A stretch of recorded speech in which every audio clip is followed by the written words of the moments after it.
All right, first question comes from Nicholas. Hi, Andreas. I use multisig. But for most people getting into crypto, I recommend a Ledger or Trezor hardware wallet because the graphical user interface is so simple. How can they trust Trezor or Ledger generating their seeds? This is a really good question, and it comes up all the time. The bottom line is that no matter what kind of device you're using, you have to put some degree of trust. The only way to have zero trust in no manufacturer, software, or hardware device is to do everything by paper and pencil, and trying to do elliptic curve multiplication or hashing by pencil and paper is probably too difficult for most people. So let's look at if we have to trust, then how can we minimize the amount of trust that we put in third parties?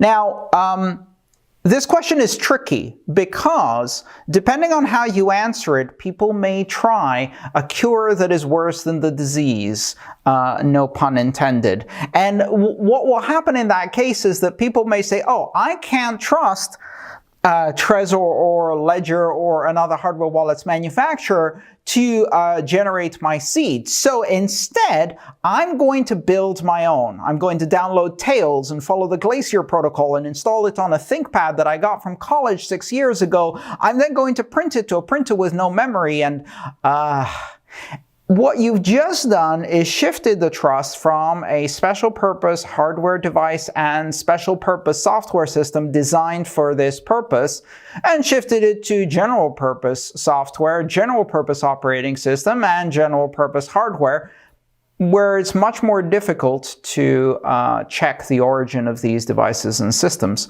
Also, you've increased the difficulty and increased the chances of making a mistake by several orders of magnitude. So don't take any of the comments I make about the security of hardware wallets generating your seeds to mean you should not use hardware wallets or use paper wallets or download some software that you found or whatever else. Hardware wallets are still the most secure mechanism for cold storage, and if you can't afford to buy a hardware wallet and you only want to use small amounts, then a mobile application on your smartphone will be the best operating system you have. All right, so how do we trust the seeds that are generated on these devices, the mnemonic phrases that are displayed on the screens of these devices? The way we trust them is, the reason we trust them is because both the hardware and the software in these devices is scrutinized very heavily by a lot of security experts.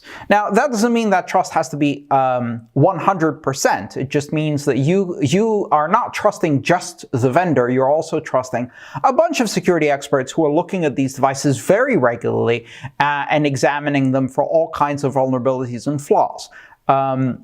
And so whether you need to worry about the vendor themselves putting a backdoor into their system, which would likely get revealed pretty quickly and would cause that vendor to go out of business immediately, or you have to worry about somebody hijacking the delivery of that device at some point and inserting some kind of hardware inside that you can't see or tell, and use that to compromise your seed. These are definitely valid fears, but they don't overcome the broader fear, which is if you just use a software wallet that's connected to the internet, your chance of getting robbed is much, much higher. If you use a very complex system with security that requires advanced technical understanding, then your chance of losing money because of a mistake is much higher. So with hardware wallets, what we're trying to do is balance these concerns about security, resilience, reliability, ease of use, and get them to a sweet spot where the average user doesn't have to put too much trust. Now, if you were to put hundreds of thousands of dollars or millions of dollars on one of these devices, then you probably need to take some precautions. There's a number of things you can do. One of the things you can do is you can generate your own mnemonic phrase offline using a method as simple as playing cards or dice. There's a number of tutorials online that you can find that will allow you to do things like download the dictionary of 2048 words that are used within the mnemonic phrase system, and then select the words in such a way as to produce a mnemonic phrase. There are also some online tools that will help you to do that, but then you run into a much greater risk because that online tool is a lot easier to hijack, and you should never type your mnemonic phrase into that tool. There are some hardware wallets that go to extreme lengths to remove any element of trust from the manufacturer. Probably my favorite in that category is the Cold Card wallet. What they do there is not only do they use a transparent case so you can see if the hardware has been tampered with, they use a security chip that's covered in epoxy so you can see that that hasn't been tampered with, but furthermore, they actually have a mechanism for you to enter entropy directly into the device by selecting numbers 1 through 6 on the keypad and rolling dice repeatedly until the device generates a mnemonic phrase from your dice rolls. So that's for the ultimately paranoid. The Cold Card is a great device. However, the Cold Card is much more difficult to use for your average newbie, more complex, more advanced, and therefore you've got to consider that balance when you're recommending these types of devices to newbies. If you enjoyed this video, please subscribe, like, and share.